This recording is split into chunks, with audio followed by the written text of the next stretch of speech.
All right, well, nobody's here for office hours. I'm sitting in Vancouver by myself.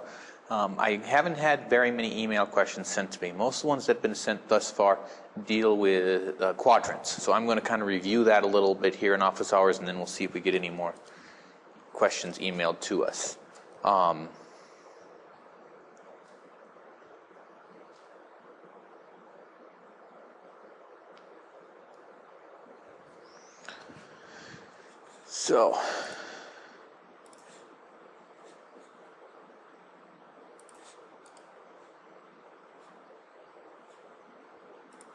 So let's take a look at some complex number here. And so here, and let's say we're going to work with minus 1 plus j3. And here would be the real axis, and here's the imaginary axis up here. Well, if we go minus 1 and then plus j3, that corresponds to this number. And so this should be my phase angle.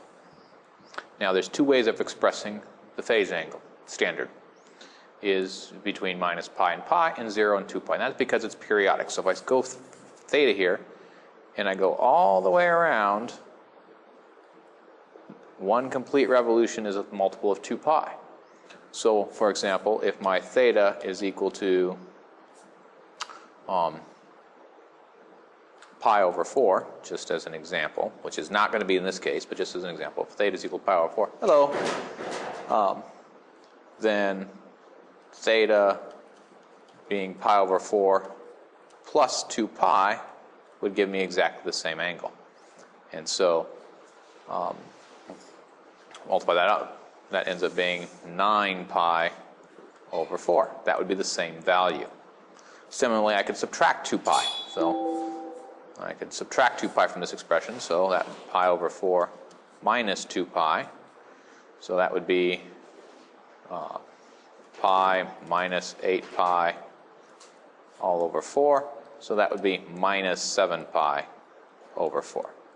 All these values, that minus 7 pi over 4, the pi over 4, and the 9 pi over 4, are all equivalent. They all correspond to exactly the same angle. The only difference is what phase plane I'm in. So what revolution I'm in, because as long as I move by multiples of 2 pi, I'm going to give the same value. And so in order to make sure we have unique solutions that you type into Blackboard, you have to be between minus pi and pi. And so that means, for our purposes, if I go to the next slide here, which I guess I need to insert one.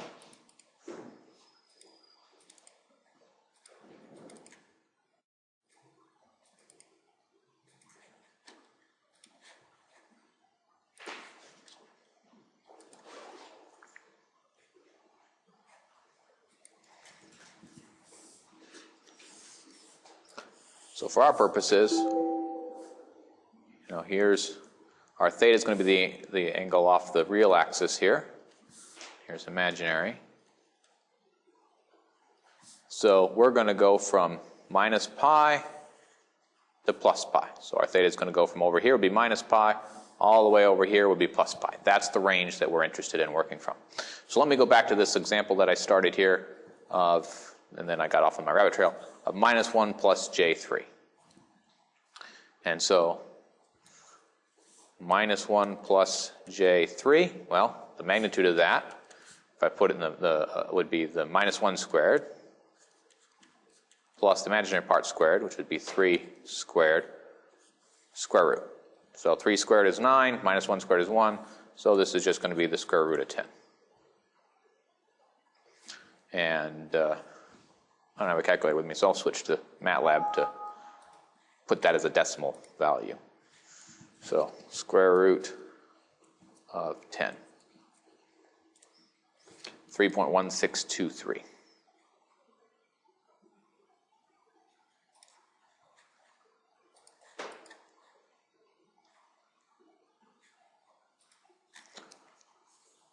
So 3.1623. Now we need to get the phase. And so theta, the phase, is going to be the angle whose tangent is the imaginary part 3 over the real part, which would be minus 1. And I'm going to grab my formula sheet so I have it with me. At the top of the formula sheet that's available on Blackboard, which is also going to be the formula sheet that you have when you do the exams, you'll see these equations. So you'll see c equals a squared plus b squared in the kind of upper right corner of that. I don't remember if I copied this to this computer this semester or not. No, I haven't copied the formula sheet yet. Oh wait, old. Maybe it's under old. Formula sheet. There we go. So here's the formula sheet. There's that formula I'm talking about right there. There's the magnitude. Here's the phase. Angle whose tangent is b over a. So that's the imaginary part over the real part. That's what that is. Arc tangent or inverse tangent, same thing. That formula is right there. And you'll have this available to you when you take the exam. In fact, you'll be able to take it with you into the exam room as long as you don't write anything else on it. It can only be what I provide. It has to look exactly like this. You can't put any other notes on it. Anyway, so theta equals inverse tangent of the imaginary part over the real part. That's what I have here. And so if we do this in MATLAB, make sure I do this right, minus 1 plus j3. Cancel. So x equals minus 1 plus j times 3. And so my inverse tangent of, if I do 3 divided by minus 1, that's going to come out with minus 1.249. So when I've done that,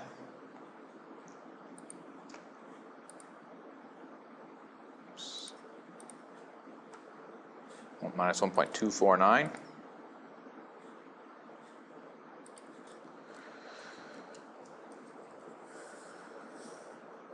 minus 1.249 would be my inverse tangent. Well, does that make sense?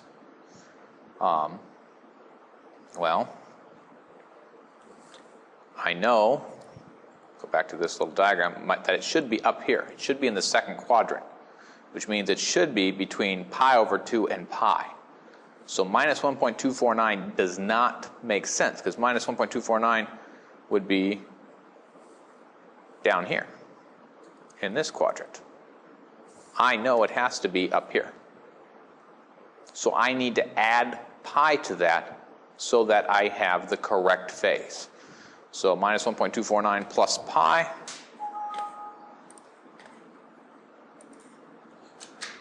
So I'll do the answer plus pi gives me 1.8925.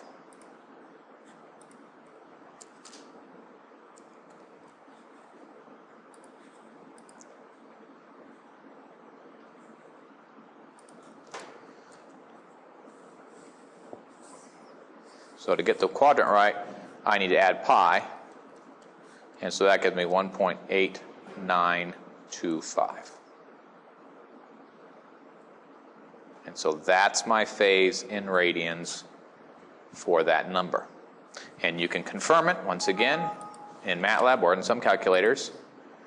If you just type, so remember my x here was minus 1 plus j3.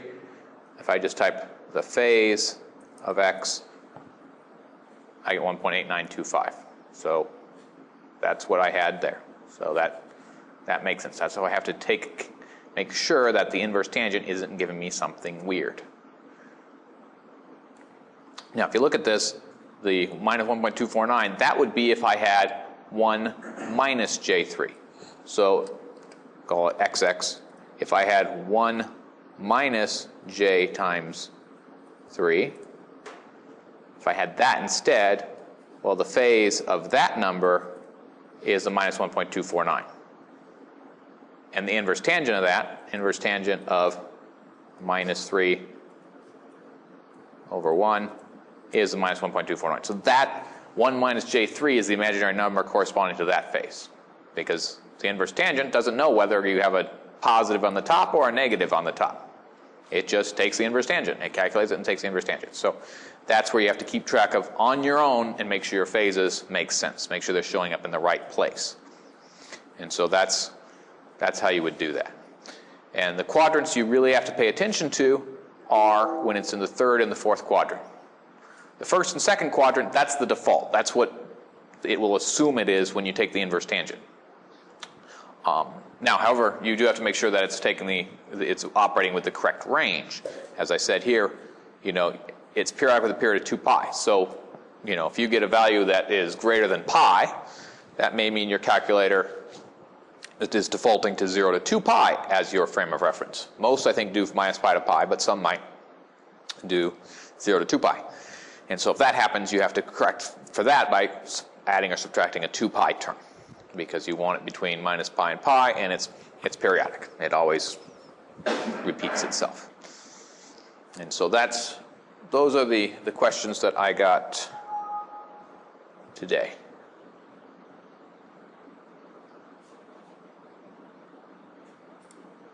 And I don't know why it's asking me questions.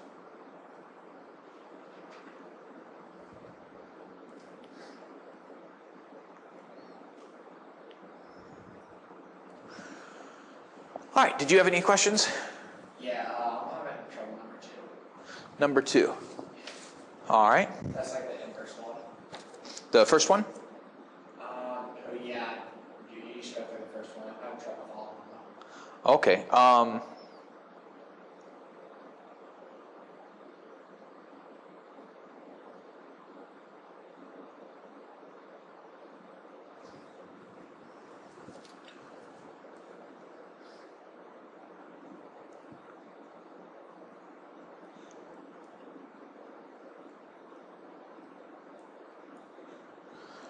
Okay.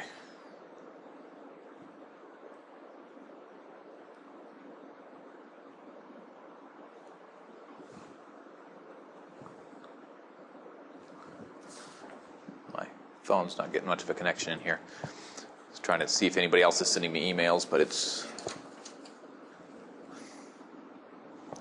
not able to connect, which is weird because it's like, okay, so if you can't connect to the wireless, you should go with my data plan and connect. So it's like trying to, oh well.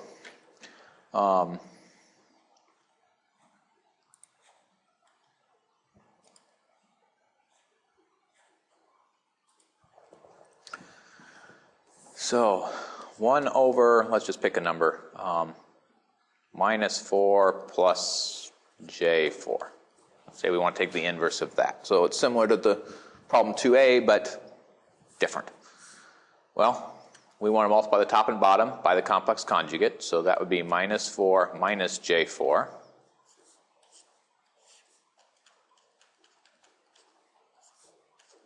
And multiplying, of course, by minus 4 plus J4 term.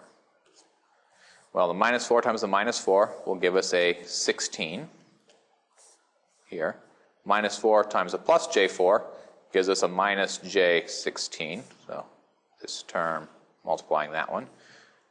Then I'm going to do this term multiplying this one. So a minus J4 times a minus 4. Well, minuses cancel, and this gives me a plus J16. And then I have the minus J4 times a plus J4. So the minus J times J. J is the square root of minus 1. So minus J squared gives me 1. And so I just get plus 16. And so those cancel out.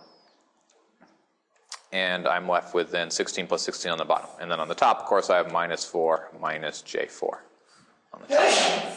And so I'm left with minus 4 over 32 minus J4 over 32 is my value. And then we want it in phasor form. So take the magnitude just like I did here. Here, find the magnitude, and then the phase is the same thing. So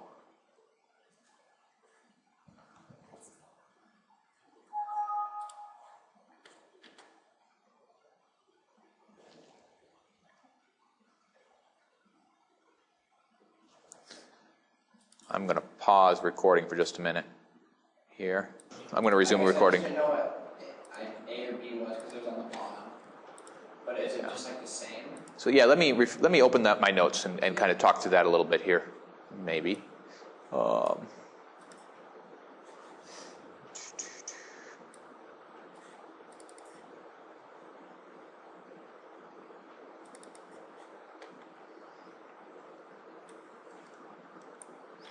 right.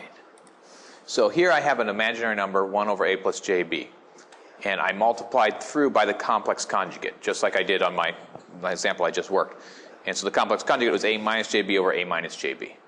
And so this would be equal to a minus jb then over, well, a times a gives me a squared, a times a minus jb, and an a times a plus jb cancel.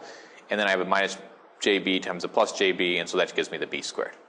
And so that's what's going on here.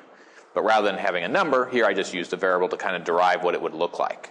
Because, well, I guess what tripped me up was you have like a plus jb, and like that's like the normal format, I guess, so to speak, and like x equals a plus jb, and then on that one you have 1 over a plus jb. So I didn't know if like a was actually a, or if it was like if it needed to be moved to the top to be a.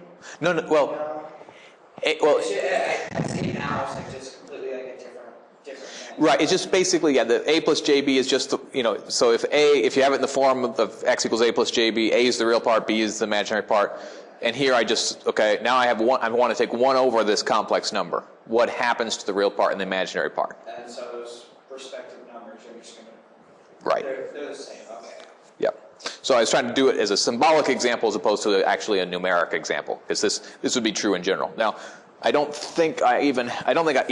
bother to put this formula on the formula sheet because it's the kind of thing where I didn't intend it to be used as a formula. I intended it to be, these are the steps. It can sometimes be confusing because there's umpteen different ways you could write complex algebra expressions and end up with umpteen different formulas. Yeah, no, I have that like whole thing written down on my notes. Okay. But I guess I was just kind of confused on where I was going. But that makes sense now. Okay. That you cleared that up. Good. So yeah, the problem should be really easy. Yeah. Yeah, and you can, like I said, MATLAB is really good to test these. You can plug this in. You could plug in some complex number into MATLAB. I'll just go with one that I already entered. So here's my x. 1 over x is that.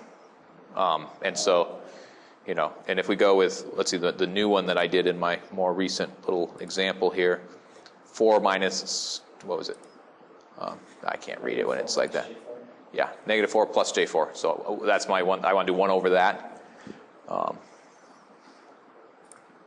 So I'll just call it y equals -4 plus j times 4. So 1 over y is, this minus 0.125 minus 0.125. And, yep. So 4 over 32, yeah, 1/8. The way I read it in my notes was 4 out of 32. Yeah, you should probably cancel out the 4 and get 1/8, but to be consistent with what I had, yeah. So you're not going to necessarily have MATLAB on the exam. I'm 99% sure you won't be able to have used MATLAB on an exam. I haven't been able to get to the testing center yet to confirm that. Somebody said, well, I think we might be able to do it, but I want to actually physically be in the testing center before I assume that and see how well it works when you're doing an exam, flipping between them or whatever. If you can use MATLAB on an exam, if that happens to be the case, then it'll simplify things with doing homework and whatnot. And it also allows me to ask different types of questions on an exam. So, for example, if I flip to, this slide here. So when I was discussing, in this case, in lecture, solving a system of equations, if you don't have a calculator that can handle complex matrices, asking a problem that involves more than 2 equations and 2 unknowns, or even an equation that does involve 2 equations and 2 unknowns, and asking to actually solve it completely in an exam environment it's just not possible, especially the way things work out. So I can't ask that. Now, if everybody can use MATLAB and you could just type it into MATLAB and hit the inverse, do like I did in class, then it's trivial. It takes you half a second to do it, and I could ask a problem that has 15 equations and 15 unknowns, and it wouldn't make that much longer to do because the whole thing is you just type into MATLAB and solve it. Yeah. Now, I don't think I would with that because at some point you lose, what's the point? But I could go 2, 3, or maybe even 4 equations with 4 unknowns and not be as worried about placing students who have a less advanced calculator at a severe disadvantage. Yeah. Some calculators, like I said, they can do it. I think my old Agilent can do it. I haven't done it for a while because it's easier for me to type into MATLAB than to enter it into my calculator. Yeah.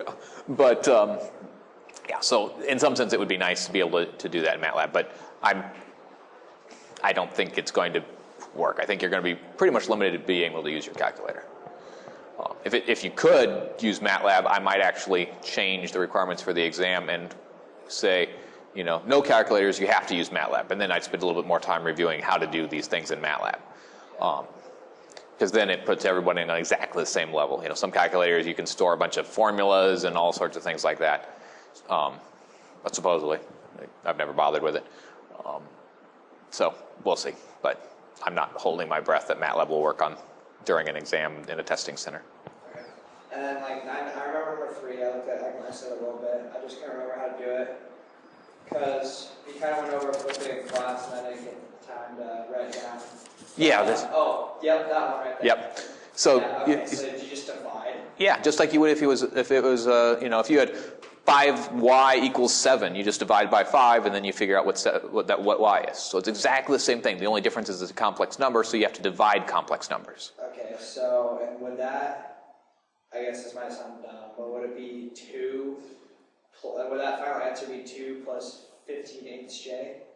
No, because, and that's what gets back to this guy. If you have it in the bottom, if you're dividing it, or multiplying by 1 over, because you can think of this multiply 1 over, the way you simplify this one is you would multiply the top and bottom by 2 minus j8. Yeah. Or if you have a fancy calculator or MATLAB, you just type this expression in and it does it for you. Yeah. So, yeah. That's why a lot of times I don't do these things by hand anymore. It's just so much faster to do it in MATLAB. And it's good to know how to do it by hand. But you waste 10, 15 minutes. Right. Just did it and you're done. 10, 15 seconds typing in MATLAB. Right. So since I'm 99% sure you can't use MATLAB on the exam, being able to use it, solve it in your calculator is what you got to be able to do, whatever the limitations are of your calculator. But you can check your work in MATLAB. And so, like with something like this, you can plug it into MATLAB, figure out what the correct answer should be. You can even type that into Blackboard and know you got the correct answer. But then you can step back and say, okay, let me make sure I can do this by hand. Sure. And if you can't, then you can start trying to figure out, okay, where did I go wrong? What intermediary step did I do? So, for example, here we're multiplying through by the complex conjugate. So let me, 4 plus j15 over 2 plus j8. Let me transfer that over here.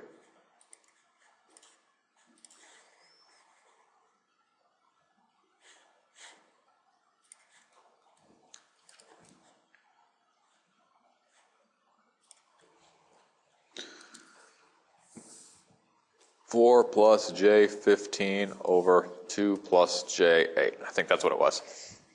If not, close enough. Well, you divide that directly in MATLAB. Well, what's the intermediary step? Well, you multiply by 2 minus j8 on the top and bottom. Well, multiply that out by hand on the top. You could, I'll do it by hand real quick. 8, 4 times 2, 4 times a minus 8 gives me minus j32. Then I have a plus j times 15, so that would be plus j30. And then I have a j times minus j, so that gives me minus 1 canceling with this minus 1 here, so that's plus 1. And so that would be plus 8 times 15, which I'm sorry, I don't know 8 times 15 in my head.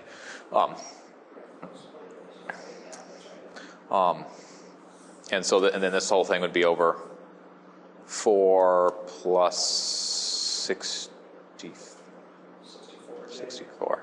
No, just 64, yep. So now we can test this. So 8 times 15 I'm just going to, that's 120. Okay.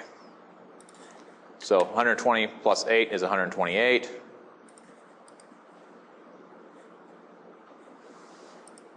And in this particular case, it's relatively straightforward, but 128 minus J2 all over 68. And I'm just going to confirm. All right, so let's check this in MATLAB. So first thing, let's check the bottom.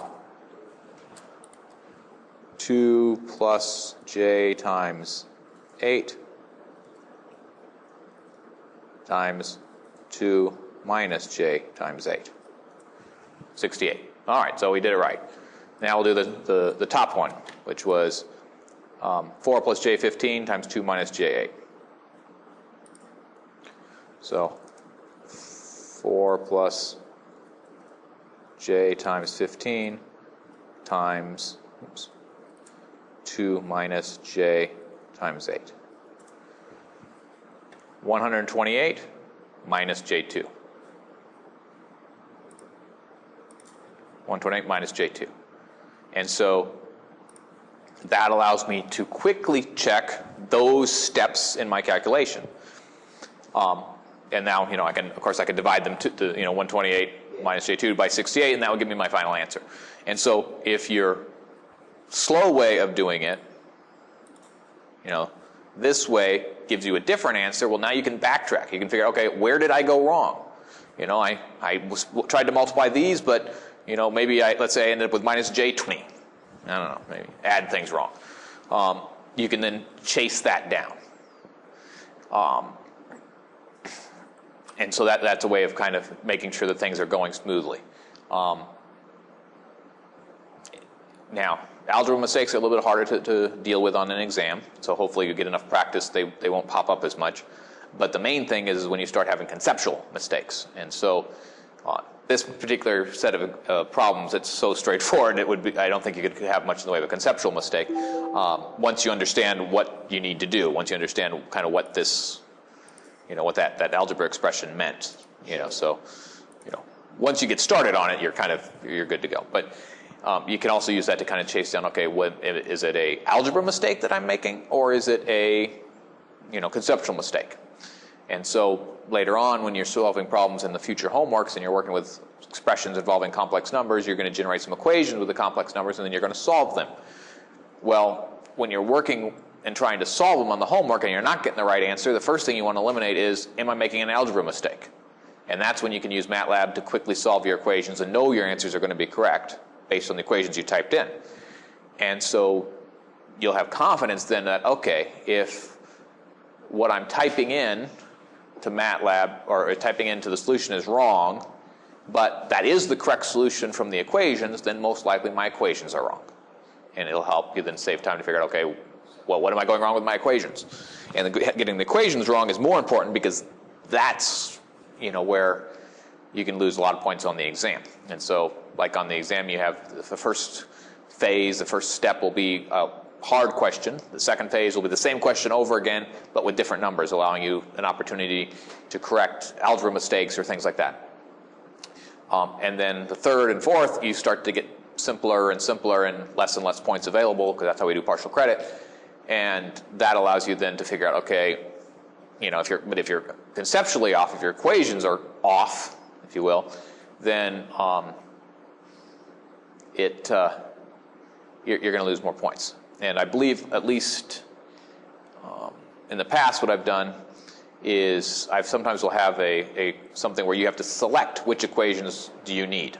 And I have a whole bunch of equations. Some are right, some are wrong, usually related to what common mistakes students make. And it's a multiple choice where you select which equations you think you need. And if you select more than you need, you lose points. If you select equations that you don't need, you lose points. And so knowing what the equations are might be an easy way to get 15 points or whatever by just selecting on a multiple choice question. As an example. So that, once again, is probably more critical than actually getting the algebra correct. Although, like I say, the way these exams work this semester, you eventually have to have a right answer to type it. Okay. Well, I think that's it for my questions. All right, let's see. Thank you very much for bringing that up. Sure, and I'll see if anybody else has sent me an email. It doesn't look like it. So, all right, so, well, good luck. Thank you, appreciate it. Thank you for coming in. I think a lot of students struggle with some of these concepts, but not in the sense of, that you didn't know it, but it's been so long since you've used complex numbers, it's rusty. I think the last time was algebra 2. Yeah. Sophomore year in high school. Yeah. And that's very common. And if I don't get questions, I don't know what to say in office hours. And so, and then a lot of students are struggling, and what can happen is the students will say, well, somebody else will ask. Oh, that doesn't work. And then usually what will happen is sometime like Friday night, usually after, I shouldn't say Friday night. The emails come in Friday night, because that's when the homework is due. I don't get them until like Saturday morning or something. And it's like, oh, well, can't help you if I don't see the email in time. So with students saying, like, I can't get this. And it's like, well. Oh, yeah, that's right. Is it due Friday midnight? Yeah. The homework? Okay. Yeah. Everything, all the quizzes are due. Quizzes and homework. Yeah, are all due at midnight on Fridays. And then exams, you have, I think, 3 days. I'd have to dig out the syllabus again. But if I remember correctly, you can do the exam Wednesday, Thursday, or Friday of the week that it's offered.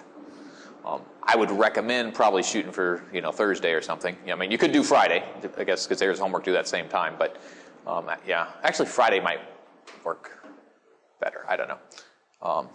But yeah. Okay, well, thank you very much. Sure. I'm sure you'll be seeing more of me.